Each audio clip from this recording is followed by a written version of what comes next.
1 Kings chapter 9. When Solomon had finished building the house of the Lord and the king's house and all that Solomon desired to build, the Lord appeared to Solomon a second time, as he had appeared to him at Gibeon. The Lord said to him, I have heard your prayer and your plea, which you made before me. I have consecrated this house that you have built, and put my name there forever. My eyes and my heart will be there for all time. As for you, if you will walk before me as David your father walked, with integrity of heart and uprightness, doing according to all that I have commanded you, and keeping my statutes and my ordinances, then I will establish your royal throne over Israel forever, as I promised your father David, saying, There shall not fail you a successor on the throne of Israel. If you turn aside from following me, you or your children, and do not keep my commandments and my statutes that I have set before you, but go and serve other gods and worship them, then I will cut Israel off from the land that I have given them, and the house that I have consecrated for my name I will cast out of my sight. And Israel will become a proverb and a taunt among all peoples. This house will become a heap of ruins. Everyone passing by it will be astonished and will hiss, and they will say, Why has the Lord done such a thing to this land and to this house? Then they will say, Because they have forsaken the Lord their God, who brought their ancestors out of the land of Egypt, and embraced other gods, worshiping them and serving them. Therefore the Lord has brought this disaster upon them. At the end of 20 years, in which Solomon had built the two houses, the house of the Lord and the king's house, King Hiram of Tyre, having supplied Solomon with cedar and cypress, timber and gold, as much as he desired, King Solomon gave to Hiram 20 cities in the land of Galilee. But when Hiram came from Tyre to see the cities that Solomon had given him, they did not please him. Therefore he said, What kind of cities are these that you have given me, my brother? So they are called the land of Kabul to this day. But Hiram had sent to the king 120 talents of gold. This is the account of the forced labor that King Solomon conscripted to build the house of the Lord and his own house, the Millo and the wall of Jerusalem. Hazor, Megiddo, Gezer.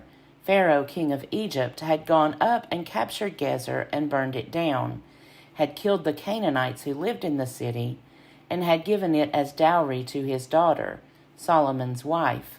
So Solomon rebuilt Gezer. Lower Beth-horon, Baalath, Tamar in the wilderness within the land, as well as all of Solomon's storage cities, the cities for his chariots, the cities for his cavalry, and whatever Solomon desired to build in Jerusalem, in Lebanon, and in all the land of his dominion. All the people who were left of the Amorites, the Hittites, the Perizzites, the Hivites, and the Jebusites, who were not of the people of Israel, their descendants who were still left in the land, whom the Israelites were unable to destroy completely, these Solomon conscripted for slave labor, and so they are to this day. But of the Israelites Solomon made no slaves. They were the soldiers. They were his officials, his commanders, his captains, and the commanders of his chariotry and cavalry. These were the chief officers who were over Solomon's work, 550, who had charge of the people who carried on the work. But Pharaoh's daughter went up from the city of David to her own house that Solomon had built for her. Then he built the Millo. 3 times a year Solomon used to offer up burnt offerings and sacrifices of well-being on the altar that he built for the Lord, offering incense before the Lord. So he completed the house. King Solomon built a fleet of ships at Ezion-Geber, which is near Elath, on the shore of the Red Sea, in the land of Edom. Hiram sent his servants with the fleet. sailors who were familiar with the sea, together with the servants of Solomon. They went to Ophir and imported from there 420 talents of gold, which they delivered to King Solomon. 2 Chronicles chapter 8. At the end of 20 years, during which Solomon had built the house of the Lord and his own house, Solomon rebuilt the cities that Hiram had given to him, and settled the people of Israel in them. Solomon went to Hamath-zobah and captured it. He built Tadmor in the wilderness and all the storage towns that he built in Hamath. He also built Upper Beth-horon and Lower Beth-horon, fortified cities, with walls, gates, and bars, and Baalath, as well as Solomon's storage towns, and all the towns for his chariots, the towns for his cavalry, and whatever Solomon desired to build in Jerusalem, in Lebanon, and in all the land of his dominion. All the people who were left of the Hittites, the Amorites, the Perizzites, the Hivites, and the Jebusites, who were not of Israel, from their descendants who were still left in the land, whom the people of Israel had not destroyed, these Solomon conscripted for forced labor, as is still the case today. But of the people of Israel Solomon made no slaves for his work. They were soldiers, and his officers, the commanders of his chariotry and cavalry. These were the chief officers of King Solomon, 250 of them, who exercised authority over the people. Solomon brought Pharaoh's daughter from the city of David to the house that he had built for her, for he said, "My wife shall not live in the house of King David of Israel, for the places to which the ark of the Lord has come are holy."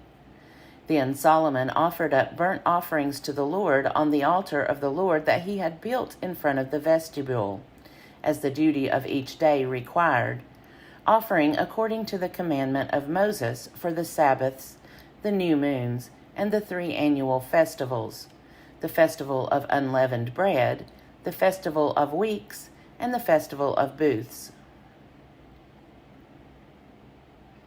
According to the ordinance of his father David, he appointed the divisions of the priests for their service, and the Levites for their offices of praise and ministry alongside the priests, as the duty of each day required, and the gatekeepers in their divisions for the several gates. For so David, the man of God, had commanded. They did not turn away from what the king had commanded the priests and the Levites regarding anything at all, or regarding the treasuries. Thus all the work of Solomon was accomplished from the day the foundation of the house of the Lord was laid until the house of the Lord was finished completely. Then Solomon went to Ezion-Geber and Eloth on the shore of the sea, in the land of Edom. Hiram sent him, in the care of his servants, ships and servants familiar with the sea. They went to Ophir, together with the servants of Solomon, and imported from there 450 talents of gold, and brought it to King Solomon.